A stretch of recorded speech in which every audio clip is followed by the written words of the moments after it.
Peace, love, and blessings to each and every one of you. Welcome and welcome back to He Said, She Said, both sides of the conversation. I'm Sheronda L. Barksdale, your spiritual life empowerment coach over at Authentically Your Expressions, where I'm helping you live your most authentic life. Hello, D.A. What up? What's up? What's going on, everybody? How y'all doing? Yeah, man.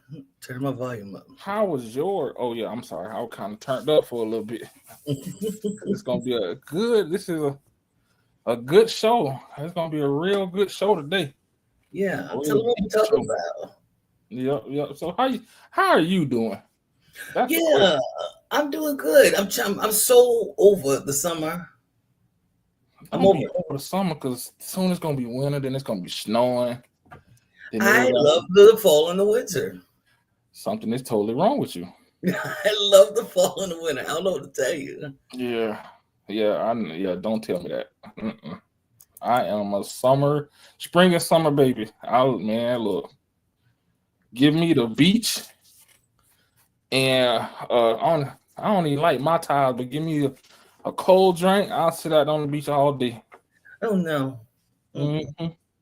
I mean, if you give me about 68 to 80 degrees and I'll work with you. Anything outside of those two ranges, I'm kind of like, Yeah, that's what I mean. Most beaches are like that. 68. yeah, I Well, can't honestly, handle it. 68. That's a cold day.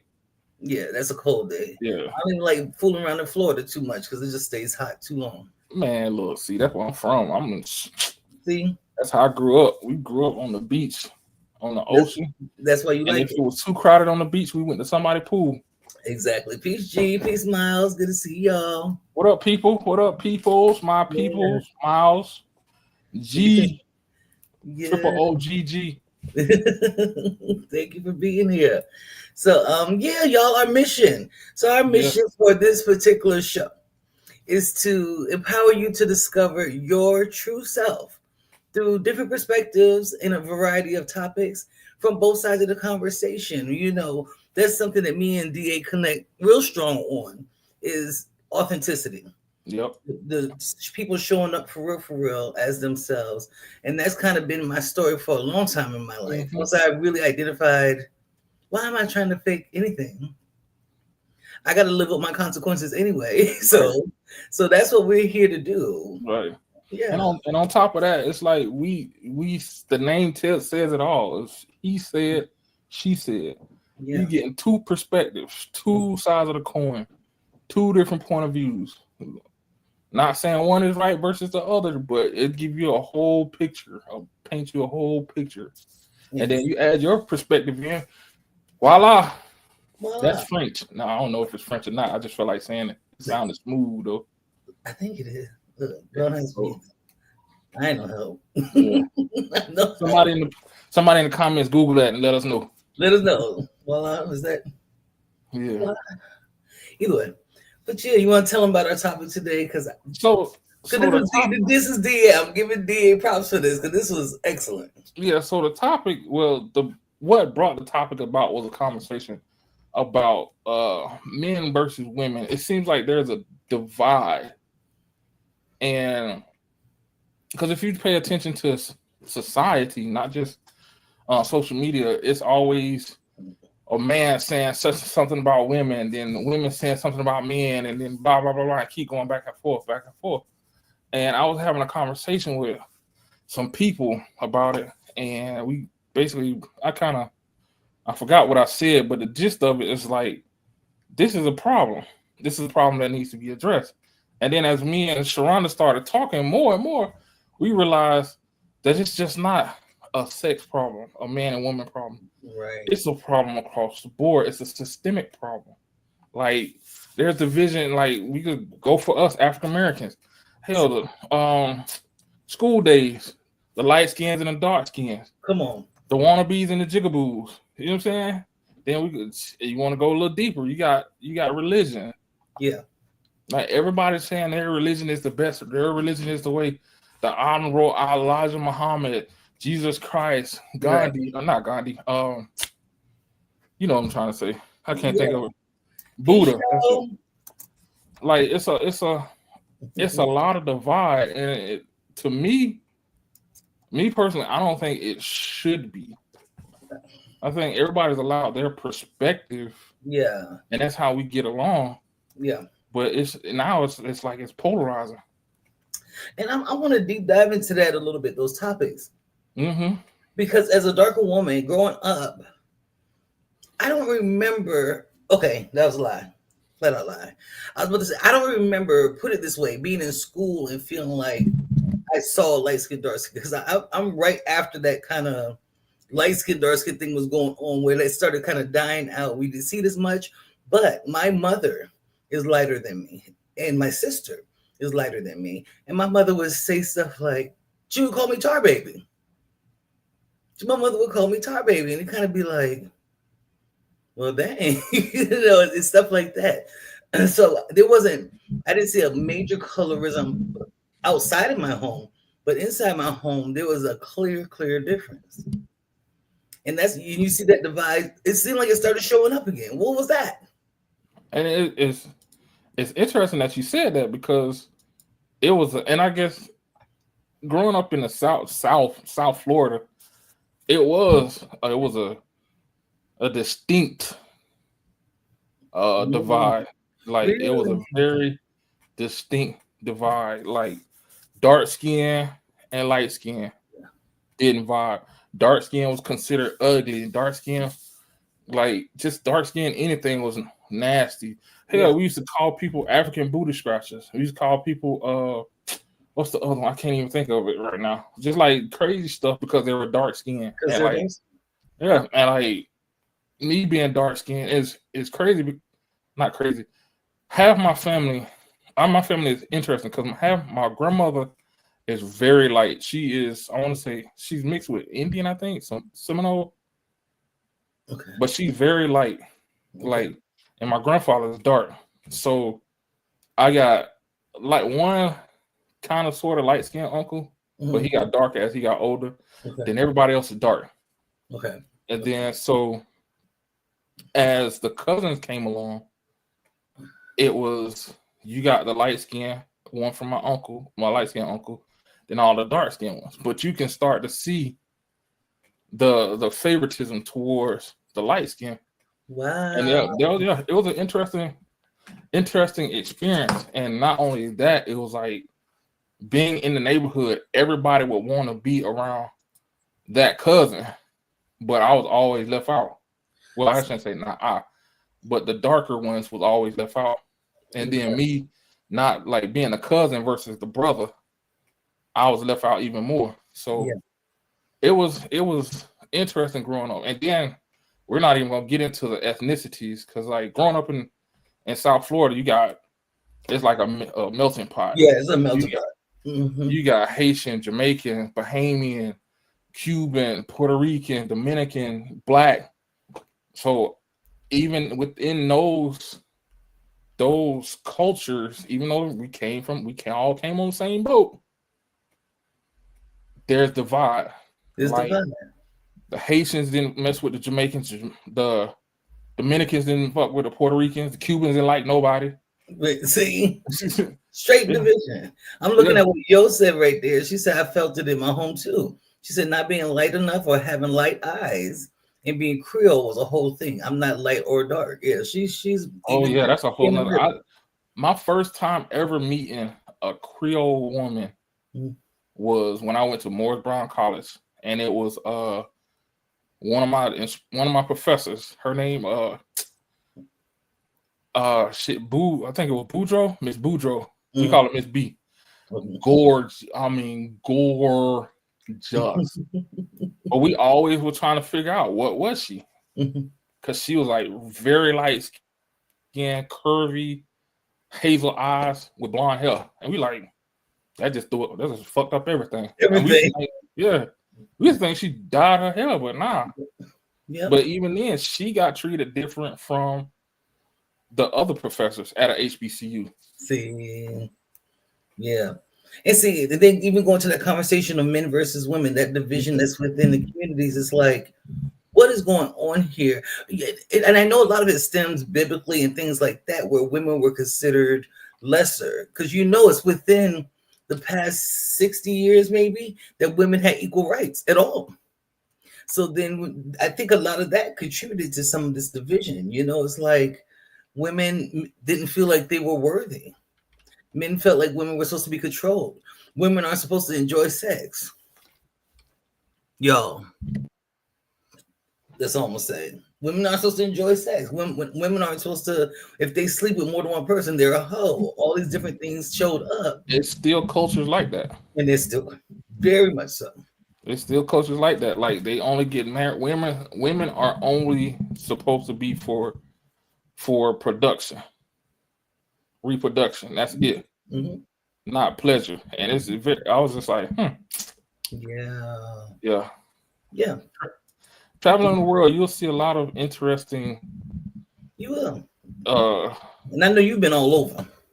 Oh, and interesting cultures. Like when I went overseas to the Middle East, that was a very eye-opening time because the first time it was. The second time it was like, okay, I know what you bought. Yeah. But the first time it was interesting because you'll see kids, like males, you'll see little boys 7 or 8, like walking around holding their mother's hand, but they're leading the way. Ooh. Yeah. They're the ones talking, like folks will go talk to the boy versus talk to the mother. And yeah, it blew my mind. It blew my mind. That's interesting. Yeah, it's in some cultures they're like they don't play that. See? They don't play that. I could tell you, I got some stories about that kind of fucked my head up too. I ain't gonna say fuck my head up, but it opened my eyes. It opened your eyes. It opened my eyes, and I was just like, wow. See? And then the whole women are for reproduction and only was a whole nother thing. And I was just like, and don't get me wrong, there are some gorgeous women over there, but that's all I'm good for. Yeah. I'm just here to make babies and take care of them. Yeah. Yeah, like wow. And that's not far from what the U.S. culture was at one point, because that's what we did. Yeah. People's grandmothers right now had 12 to 14 children, and most of the time it was for agricultural reasons, so that it's going to help them take care of the farm, take care of the household. Yep. Like that. It wasn't no real reason. Take care of the kids, make sure that everything's cooked. Make sure I got a good home cooked meal. Oldest ones take care of the youngest ones. It wasn't that far off. So that's why I'm glad we're having this conversation. And if you look throughout history, that's honestly like the Roman Empire. Yes. All that stuff. What the first thing they say? I want a queen to bear me an heir. That's it. That's it. But my word is not yours. And we could like. I like this topic because it's again, like we said, it's so many avenues, right? Especially for us as a community, as a Black community. It's doing research about it, like before this topic and then after, it gave me some insight to some of the divide. I ain't gonna say a lot, some of the divide when it comes to our culture. Yeah. Because I was reading an article where I can't think of who said it, who quoted it, but a lot of the divide between the bougie and ghetto and the North and South and Black people is because in the South, they feel like you made a promise if you went North, educate yourself, you're supposed to come back and get up. Yeah, and me too, yo. You're supposed to come back and get us, and that never happened. Yeah, it didn't happen. So that created that divide between the North and the South. Yes. And I was just like, and I sat back and started looking at it because I have a lot of friends from like up north, and when I say North, I'm thinking like Virginia, Maryland, and above. The Mason-Dixie line and up. Yeah. And, well, actually, I'll say South Carolina, like that up.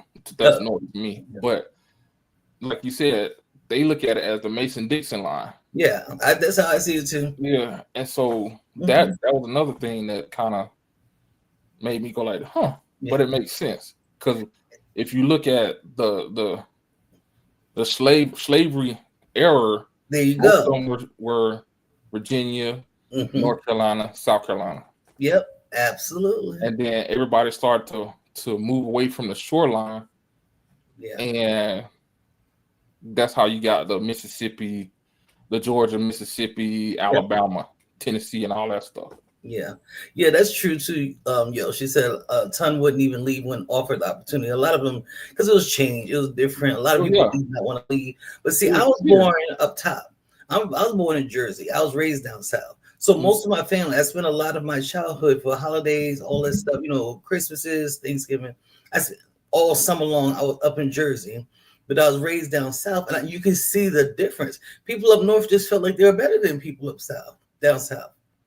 That's how it felt like when I was growing up. Yeah. It's like, but then when I would come back down south, and now I'm wearing, because everything trended faster in New York and New Jersey up north. Mm-hmm. So I'm wearing clothes that's brand names up there, and then I come back home. Now I'm bougie. Now I'm bougie because I'm wearing something that you never heard of. And so I Mm-hmm. would get clowned about it. And then a fucking 6 months to a year goes by. Now everybody's wearing that same brand that Yeah. y'all just clowning me about a minute Yeah. ago. So that created a great divide. Yeah, because that's how it was when my mother was in the military, so like some of the time I used to move around with her, and it would be like we'll be stationed like in Maryland, Indiana, stuff like that. And when I come back home, they're like, "You sound funny. See? Why you talk like that? What you wearing? We don't wear that here." And I'm just like, "Bro, this is clothes to me. I'm just looking at it like it's clothes." But they're like, "We don't wear that here." We And then, don't, like yeah. you said, 6 Yo, months later, they got on the same stuff. yo said her mom's dad was a slave in Louisiana. That's not that long ago, yo. Man, look, I've been arguing that forever. Folks be like, slavery was a long time ago, and I'm saying, I guarantee you, Mhm. your grandmama, when she was a child, was a slave. In See? some part. I said, you want to go a little further than that, Yeah. depending on the region of the country. Your daddy, like she said, your daddy was a slave. Yep. Your granddaddy was One a slave. form of another. That's what it was. Mm-hmm. Yeah. Because Before they we go talk any about further, they before talk we go about any further, generations. real quick, just wanted to throw out there real I'm quick. sorry. Y'all make sure that you're clicking like, subscribe, share. Make sure if you enter the room, say hi, hey, let us know that you are listening. But yes, please continue. Yes, we get on a roll and we forget to acknowledge people. Yeah, But we want y'all to still join in the conversation though. going Come on. in. I Yeah, like she telling I she love it dropping some some stuff. yo. Yeah, But it's and that I'm glad she's doing it because you got 3 people from different areas of the world experiencing the same thing. So it's not too far off. It's something there. It's something behind it. it is. It's something behind it. And I Yeah, think we as a people, one, we don't know who we truly are. there you go. We don't know who our roots are, what we were founded by because of where we come from. And the Yes. only thing they tell us is, oh, you were a slave. That's it. They don't tell you nothing else. Yeah. And then to add to that, it's because we don't know who we are, we'll fall for anything. And that creates a divide Yes. because you have some people that are just inquisitive. Yep. Then you have the ones that are sheep and just go Yep. along with everything. Yep. I think it's a lot to do. My personal belief, and I've said it before, and I'll keep saying it. I believe that African Americanism or Black Americanism, whatever you want to call it, those of us, especially who are descendants of enslaved people, we never created a culture. We became one. We Yeah. were Africans who were brought over in the transatlantic slave, trade. And so we fell into a culture. It's just something that happened out of trauma, something Yep. that was so traumatic that happened to us. And even that itself created divide. So when you have somebody dividing families up because we don't want you to be with your wife, no, you can't be with your children. They're selling us all over the place. That's a divide in and of itself. Then when we were freed, and then we started creating jazz, and when we started creating our type of foods that we ate, the things that we learned and we figured out from being on this new land, they tried to take that too. They wanted that too. We couldn't even, we can't even just cook soul food without them starting a soul food restaurant. The fuck? Remember, we was talking about sinners. Yeah. This conversation made me think about sinners. Yeah. Yeah. When you have somebody always pulling you apart, when you're trying to create an identity, but they gentrify, they jump in, they want to do your dances, they want to sing your songs. Not that I have a major problem, but give people their prop. Let people have their props. Give honor where it's due. And let us be who we are. And it's hard to do that when being a Black American or African American or whatever you want to call it, we're not Africans. So we can't just call on what we knew in Africa. Most of us were mixed with white folks. That's what happened. So we didn't get to create our own culture. We are not white Americans. There's no way we could assimilate into that world. As much as some of us try, we can't. Who are we? Then who are we? And then when you try to create it, nope. You can't have that either. Man, we're going to tear up your neighborhoods and we're going to build ghettos. That's a man. See, now you're getting somewhere now. Yeah. I agree, yo. That's why I said the ones who came. That's why I specifically said the ones that came from enslaved Africans. I was about to get on that too because, I forgot. I need to write this stuff down when I read this stuff. But I read somewhere where they was talking about that exact same. Well, what Yo said was we forget about the Africans, the blacks who were here before slavery landed here. The Moors traveled all over lands. And I was reading a book about that, how when they got here, even Christopher Columbus said the same thing. Yes. Said that there were blacks here. There were Africans here. But he came with a evil with him that took advantage of their kindness. Because let's keep it 100. We as a culture, black, like African Americans, black, whatever you call it, Africans, we all have the same genetics. We are giving people. We are humble people. We are loving, nurturing. Yeah, loving people. That's what I couldn't think of. We're loving people, and folks take advantage of that. But then when we get tired or get fed up with it, we're called savages because we react. And back to my initial thing was that was also a divide. And I'm glad she said it because it made me think about that.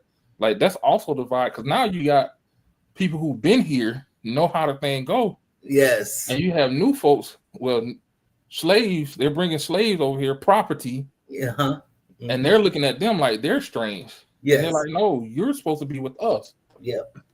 And the Moors weren't even dominant enough to overtake the white folks. That's why it's not a culture. That's why we don't consider ourselves Moors. If that was the case, then that would be the culture that we would identify as. Yep. And then we could go deep with that one because that's a whole nother one. But I want to bring it back to what we know and what is being pushed in the mainstream. Bougie versus ghetto. Projects versus suburbs. I don't understand. I don't understand why there is a divide when it comes to that. When you see people move out of the projects of the ghetto, when we see people move out the projects, the ghetto, whatever, we don't celebrate that. We don't look at them as, damn, hey, bro, how did you do it? We look at them as, oh, they think they better than us. They sold out. Yeah, they think they better than us. They sold out. I'm from the hood. I'm a red guy. Listening because G could contribute to this part of the conversation very well because he grew up in the PJs of Brooklyn. So I know he knows that experience very well. Oh yeah, I did too. Shit, I grew up in the projects. And it's crazy because like where it is now, my grandfather used to always say this. We used to, growing up, he used to sit on in the garage. At first of all, when we had the other house around the corner, we used to sit outside and he say, "This is downtown." And I'm looking at him like, "Granddaddy, we got Skid Row at the stop sign. Like literally, like they finding 7, 8 bodies a week from gunshots, whatever crime at the stop sign, which is probably maybe 100 yards from where we sitting. Ooh. How the hell this is downtown? And then if you go to the main street, which was 6th Trump, you can get anything from crack to coochie. See, every night you heard gunshots and sirens. And what was amazing to me after I got older, I didn't realize it. The damn police department was 2 miles away, and it took them 30 minutes to get there. No, they was letting y'all go ahead and kill each other first. Yeah. You see, I think a lot of times people don't understand historically where the PJs came from. It's once again stemming out of slavery. They built these buildings intentionally to shove all the black people in there. And that's even how the Department of Health was, even when the regulations even had to come. They didn't care. You didn't have to have air conditioning. You didn't have to have no heat. You didn't even have to have running water half the time. There were mice. It was infested. It was disgusting. And it was intentional to keep us pressed down. So they built it. So when people, like you, when you said that about why don't people celebrate that, it's not a judgment if that's where you have to be at any particular point in your life. Oh, that's the key word. Have to be. That's the key word. Get away. I've seen. I didn't grow up in the PJs, but I had friends that grew up in the PJs, and they had generations of family. They're like their grandmother grew up there, their great grandmother grew up there. Everybody kind of just kept passing on that same apartment right there. And here's the thing that I can't even, because every time I think about it, it irritates the shit out of me. They're doing it blatantly. Look up the definition of project. If you look up the definition of project and we run around yelling, "Oh, we from the projects," you're the project. Blatant. It's a planned thing. You're the project. Yes, and I'm just like, yeah. And I get it, and I totally get it, and I'm trying not to offend. No, I'm trying not to add to the divide, but yes. I get it. You're taking a situation and trying to make the best of it, and I totally understand that. Yes, totally understand that. That part I get too. I have mad respect for the people who do their best to get up out of these spaces. I could tell you the fun. I ain't gonna lie. We had so much fun in the projects. Oh my god. Yeah. That's like all the time. Yeah. We're talking to my son about that, going to the storehouse. We ain't call it storehouse, we call it storehouse. We going to the storehouse. Go to that old lady, Miss Mary. What y'all want, baby? What y'all want? Miss Mary, can we get it? Mine was always grape soda, a pack of 9-laters, yeah, and a Jolly Rancher. All that cost 50 cents. Yeah, everything. Mm-hmm. See here in Georgia they call it the Candy Lady. In South Carolina, the Candy Lady. But really, she had some of everything. But they just called it the neighborhood Candy Lady. It was just her house, and she would buy a bunch of stuff because the stores are probably so far away that you didn't feel like walking 5-6 miles in order to get a soda and some candy. So you had somebody right there in the neighborhood. It's not that everything is here to teach us something. Mm-hmm. We have the experiences, but over time, you have to. I think there needs to be an awareness of, like you said, am I the project? Have I made a conscious decision that this is what I want to do, or has had somebody made me complacent and keep forcing me to choose less than I actually should have? I deserve more, maybe. Yo says some people are not mentally prepared not to be in a project. Is exactly what I was just about saying. because they place their selves mentally as a project and don't know their self-worth to gain control to get out of it. And that's the sad part. And Yeah. that's the truth. Yeah. That Yeah. awareness is everything, man. Yeah. And that's what that's kind of like what we here for, because like we all have histories of Yes. coming from somewhere, Somewhere. good, bad, or indifferent. Yes. So regardless of where you come from, where you at now, you have a story because you are there. Yes. Regardless if you were addicted to crack, if you were in jail, how did you get to jail? Yeah. What would you do different? Yes. Etc. Etc. Etc. Yes. Yes. Like those are the conversations we need to have. We not the I represent this hood 107 10 East Side, my. Yes. Yes. As soon as your ass die, somebody gonna come in and buy that house, and it's gonna be something else. As soon as I your was ass go to thinking about jail, that trap house gonna turn in oh my to God. some subsidized home because somebody came in and bought it, and yeah, Buildings everywhere. That's true, G. I believe that. Yeah. The difference. G Lock will say the difference between projects and suburbs is one house, one had building everywhere. Oh yeah, one had a house and one had buildings everywhere. And truthfully, that's really not a difference, because if you start looking around, look at the townhomes, look at the condos. They go on. It's the same structure, same everything. Here they go again. It's like here they go again. Yeah, it's just the occupants. Yeah, that's the difference. It's just the occupants. You get they'll have a structure. Okay, this is the project red line. Everything in here low income. Yes. You go right down the street, the exact same structure, look the same. $500,000 for a 3-bedroom. $500,000. $500,000. Yeah. It's wild. It's wild. Like down the damn street. And so you said something a few minutes ago that triggered a thought.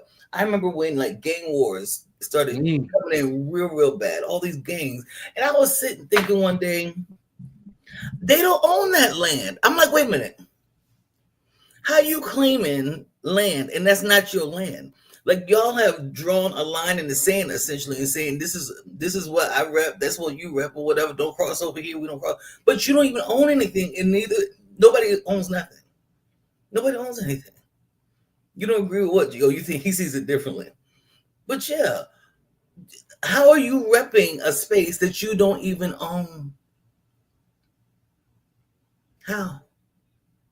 I want more understanding about that. I want to get into the gang's minds and for y'all to explain to me. These white folks own everything around here. Everything.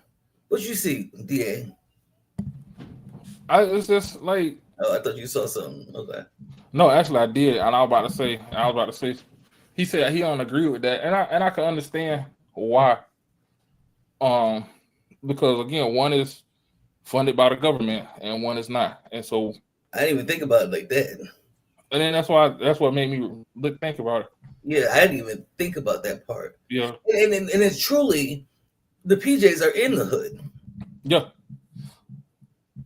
but then bootleggers. Oh, there are bootleggers in the suburbs. But then, like I said, we said the PJs are in the hood. But what happens when? And this is happening right now in South Florida, where I grew up at.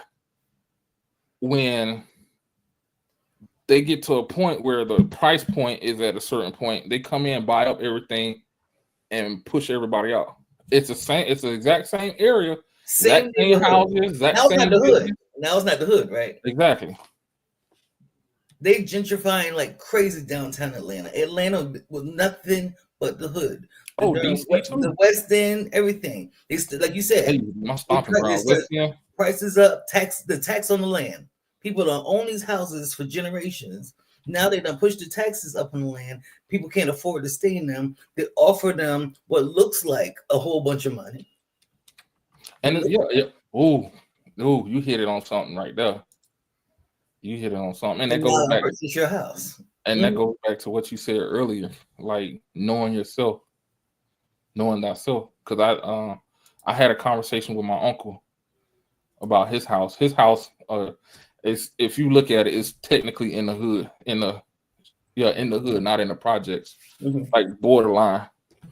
And he was like, "Man, if they come and offer me $500,000, I'm gonna take it." I'm like, "Nah, I said, "Don't do that." Yeah. And he said, "Why?" I said, "Because think about it. If they can easily offer you $500,000, how much you think they're gonna flip it for?" How much you think they about to, man? And he said, Some of these in Atlanta, what they'll start doing, you can tell when it's somebody that is got their heels on the ground because they'll build on both sides of it. Tiny little house, and there'll be these big giant houses on each side of it. You want to read what Yo said?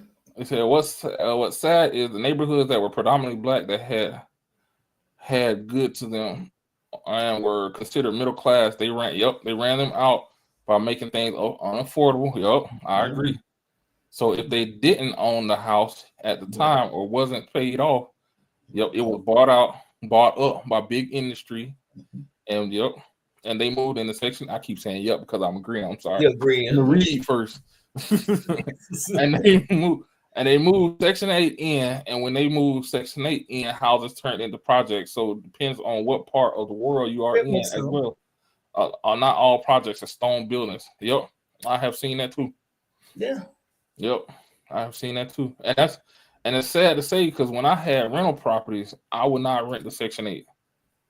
I would not. And I was like, I love my people, but they have no respect. No respect when it comes to shit that's not theirs. And I'm just like, and it shouldn't be like that. And that adds into something like a conversation for a topic that I propose on TK's podcast, talking about Black pride is superficial. Oof. And it ties into this. That's where that divide comes in because I won't work with you at Section 8. You looking at me like, oh, he think he high society. He did it. And I'm looking at it like I'm just trying to protect my property. Yep. That's it. Like, yes. and that's yeah. And it's such a mental, that's what Yo mentioned earlier. It's such a mental thing because that's like a child. You let your teenager, you go ahead and drive the car, they ain't gonna respect it. So many people, their minds, and this is not even just in the Black community, their minds get stuck right there in that teenager fashion. So now I always need somebody taking care of me, Section 8, and I don't respect when I do have something. And that's weird, and not weird. And I see a lot of people like that, and and it's sad to say I got a lot of my family members like that. And like growing up the way we did, it hurts that there's such a big rift. Yes. In the family. Because our kids, the next generation, not gonna know who your family is. And then it's gonna get worse because then the generation after that really don't know. Because I look at my son all the time, he don't know all his cousins. Exactly. And I'm just like, damn. And I said, same here. And we talk all the time. I say, and I feel for him because it's like it's a lonely world. Yeah. Because you feel like you're in this world by yourself. Yeah. And it shouldn't be like that. But because of that mentality, because of that thought process, that because I'm not finna sit here and take care of you, or I left the situation that you're in, I'm better than you. I'm better than you. And that's not the case. It's just that I refuse to stay in that situation. Yeah. Yeah. Yeah, I heard, especially in Brooklyn. I watched a documentary one day. Brooklyn would have Brooklyn. My brother still lives in Brooklyn, and it's nothing what it used to be. Gentrification has come in, and everything looks different. They knocked down the buildings. They put grass and stuff where it wasn't none. They came in, changed the whole thing. Let's talk about gentrification. Funny story. So everybody know Howard's in DC, right? In the middle of DC. So they started building up high rises and stuff around Howard, and they started to raise Howard's property value.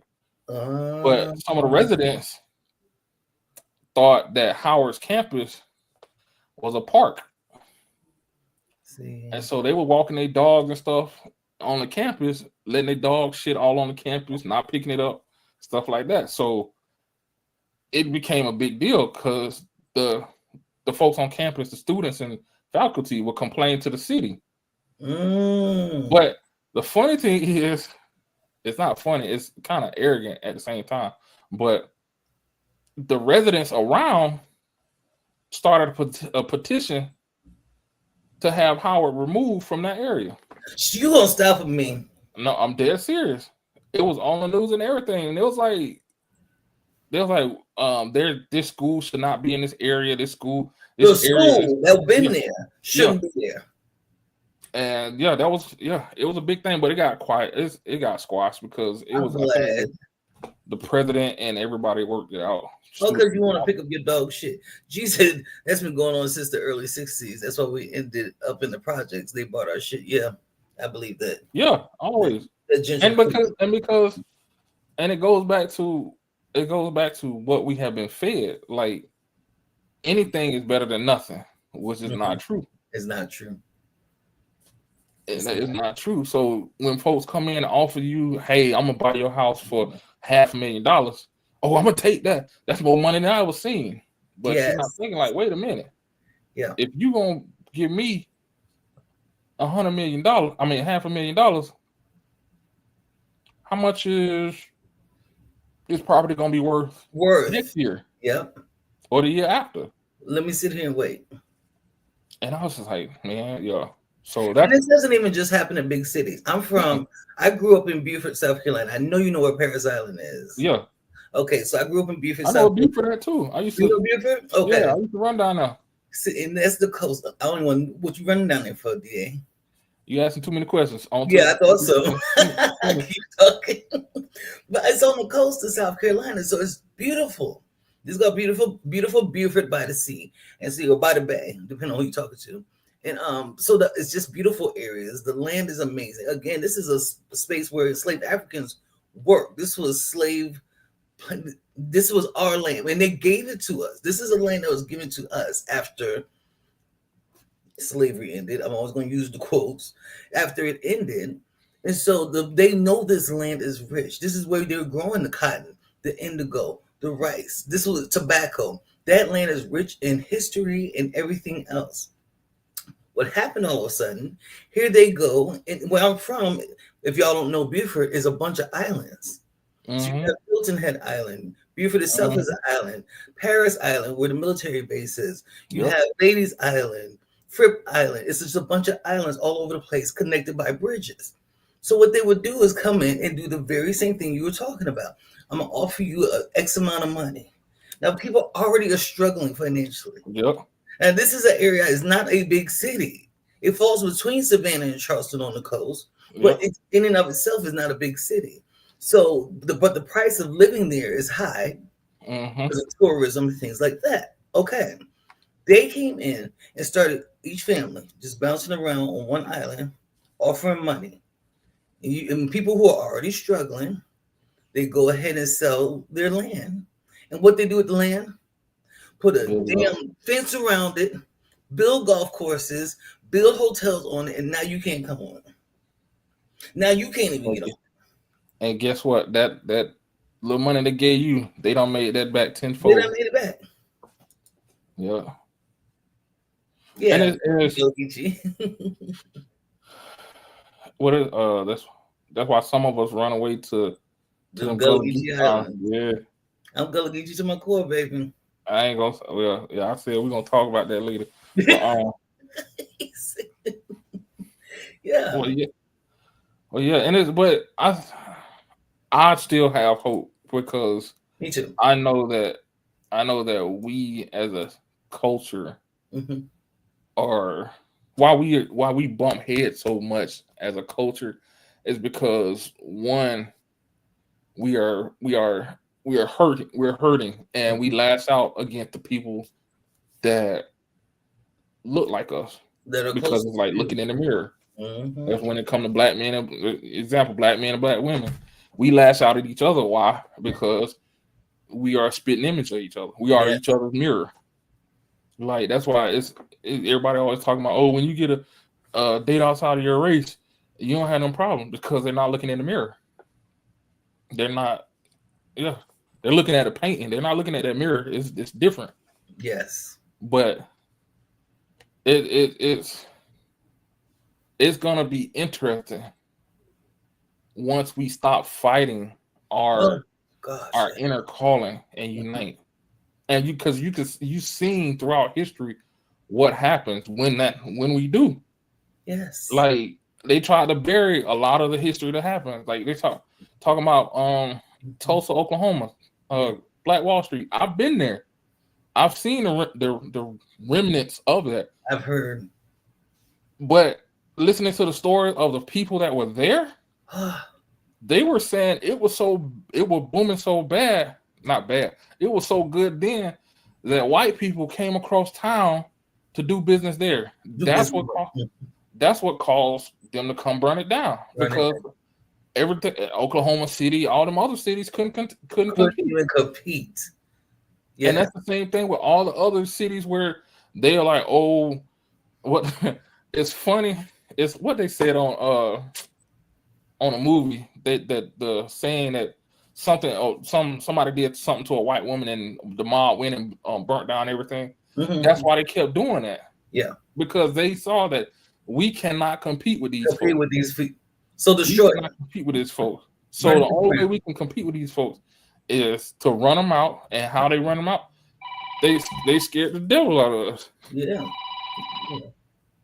They scared the dickens out of us. Yep.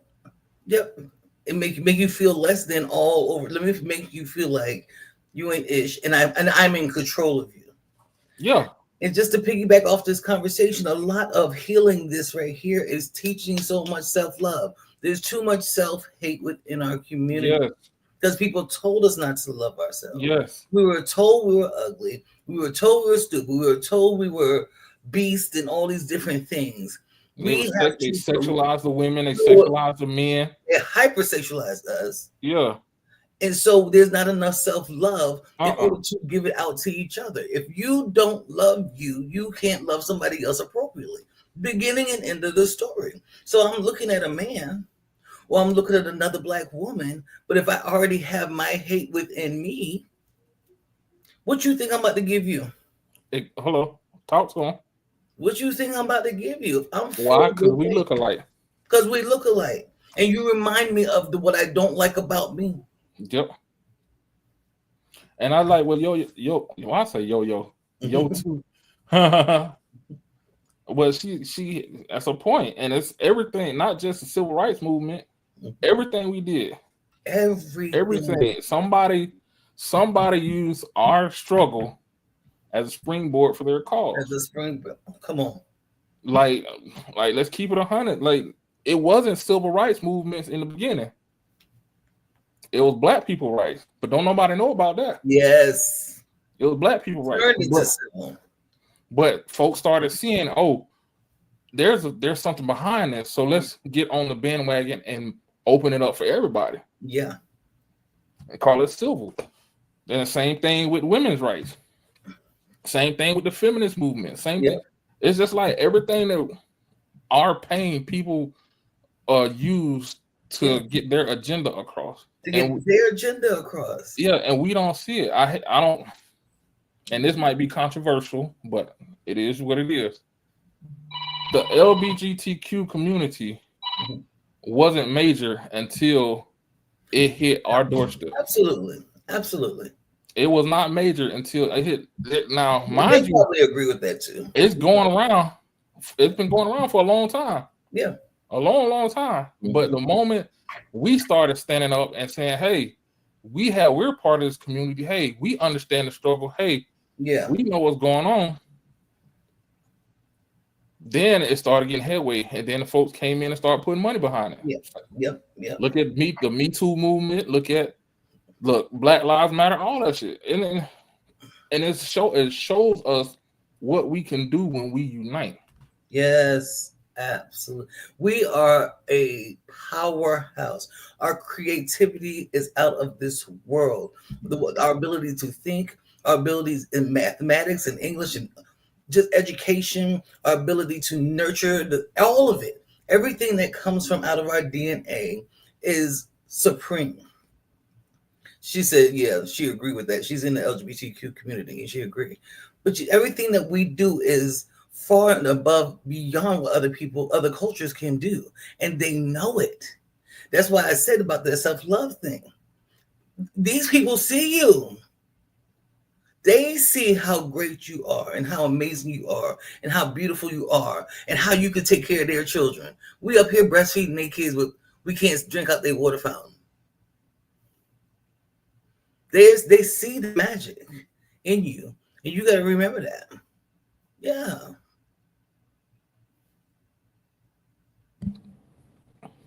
I'm just saying. I love this conversation. I'm glad we had this conversation because it needs to be had. It's one that needs to be discussed regularly. Yeah. And we as black, ooh, I gotta say this before we close. Mm-hmm. Before we close. We as a community need to be able, man to man, woman to woman, man to woman, niece to nephew, uncle to auntie, mama to daddy, everybody need to be able to say, I agree to disagree and walk away. All of this, oh, you hating, you trying to, you doing this. No, it's not hating. Everybody's not going to agree with everything you say, and that's okay. Yes. Everybody's not going to be able to see things from your point of view because of their experience, and that's okay. And that's okay. And we have to be able to say that, like I say, I truly believe the moment we can say that, the moment we start doing that, it will be the moment we start to heal. And then we will see the true power of not just blacks in America, but blacks around the world. Around the world. Because they see it more than we do. And that's sad. Yeah. It's intentional. Yeah, and that's what I'm about to say. And I think that's what every other ethnicity, every other country is afraid of. Because the moment we realize who we are as a people, is the moment they lose that superpower. They become mortal. Yeah. I'm gonna say, and I'm gonna throw this in there real quick. I was listening to something on IG. Is Mitch McConnell talking to someone, and they were talking about how they was going to start slavery all over again. And the other guy, his name was Kevin, but I can't remember his last name. He told Mitch, he's like, but black people aren't going to go back into slavery. He said, we're not going to use them. We're going to use white people, the poor ones. He said, we're going to use the poor ones. Mm-hmm. They're not particularly scared of us anymore because they feel like we're so divided that they don't even have to worry about it. They're not even bothering us with this whole ICE stuff because we're such a minority in numbers. They're afraid that Hispanics are going to take over in numbers. That's why they're going after them, if we want to talk about the truth. But they knew uneducated people, uneducated people were the ones, and they said they're going to take away abortion rights and all this stuff so that the children can multiply. And they said they were going to start trying to make children start having babies in 8th grade. I was like, what kind of? You want to know why, right? Everybody know why. And I shouldn't say that. If you read a book and pay attention, you will see why they're doing the things that they're doing. Yeah. You'll understand why they're doing stuff like that. And that was a conversation we had on the other podcast about that too, about why they're doing that stuff. I said it's not what you think it is. Yeah, it's not the blatant stuff all that's a pure distraction. Oh yeah, pure distraction. But I'm glad we had this conversation because we need to talk about this. There is division. But then, before we get off, let me ask you this question: as a licensed life coach, what can be done to first ease the tension and begin the healing? Like I said earlier, self-love. But how if somebody doesn't know what that is? but doing the work. So Yeah. actually, see, so there's classes and things like that, but the awareness of studying, especially African history, that was one of the biggest things that shifted my life about how I saw myself, even Mm. how they came and figure out how they made pyramids. That's how great we are. They couldn't even, they still can't, they don't, what is the, they like, what's the technology behind it? These things are too huge for them to have created it during this time. They see a lot of the things we were capable of doing even back then, but able to survive it all and do it all. So being able to learn your rich history behind your Africanism, but also being able to speak to yourself on a daily basis. Do not say negative things about yourself. You don't deserve it. Just because somebody else did it doesn't mean you do it to you. Once we can identify our truth, because that's not convincing yourself that I am worthy and I am enough and I am powerful. No, you are. It's just somebody made you believe you weren't. So when you can reestablish that, do some studying so you can learn African history and African American history, because there's power here, baby, believe it. But then also speaking into yourself and turning that narrative differently, because the moment your narrative changes in your head about you, you see everybody else differently, and you begin to give yourself grace. You give other people grace, and it's easier to work with other people when you're not so damn angry. Canceling the divide, slowly picking away. It's gonna be a slow process, but one by one we could do it. I believe that in my heart of hearts. Okay. Get her done. You're That's right. that's what I, made me fall in love with me, studying history. And I'm not even a big history buff person, but when I took African American history class and they went back centuries, I was just like, yo, look at my people. That feels good to see the people who look like you yep. doing the damn thing. And that's why I say because I'm a project of, even though I didn't graduate from, I'm a project of two HBCUs. Mm, And at the end of the day, I am thankful that I was able to experience that going nice, to HBCU, nice. because it showed me, one, that a whole we're a whole movement in ourselves. Like, there's so many facets to being black Yes, that is crazy. it's crazy. It I is love it. crazy. And I love I told my son, I was like, I want you to go experience it, because you'll see that you're not an outsider. Yes. You'll be surprised, because he's a techie, and he always thought that, oh, well, there's not a lot of people that look like me. I'm like, bullshit. What? As a techie, man, I said, look, bro. We up there, Yeah, big time. yeah.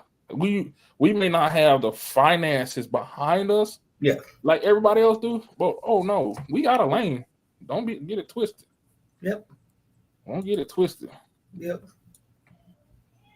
Yo said I'm blessed. My grandmother had a PhD in education, and my dad used to roll with them Black Panther people. So I I'm would rich in have, man. culture and history on top of just my family. I grew up in those. There were conversations we had, and we were required to have knowledge ourselves. Period. Period. That's a beautiful thing, yo. Beautiful, beautiful thing. Yeah, We've got cause to like, connect to those things because they're right here. They're right yeah, here. yeah. My granddad. Well, I just knew about the horror stories. Like, I learned about the horror stories Uh, firsthand from, like, my grandfather, my grandmother, my folks like that who grew up in the South, like in the country South. okay, okay. Yeah, in the Sundown country towns South. and all that. Yeah, yeah. Because my grandfather, he grew up in Georgia, in Hmm. Fort Washington, Georgia, and some of the stories he told, it made sense why he acted the way he did We did. in certain situations. I was like, oh, why he was real standoffish around certain people. Mm. I said, shit, I would be too if I seen somebody shoot my uncle dead in the street and left him out there.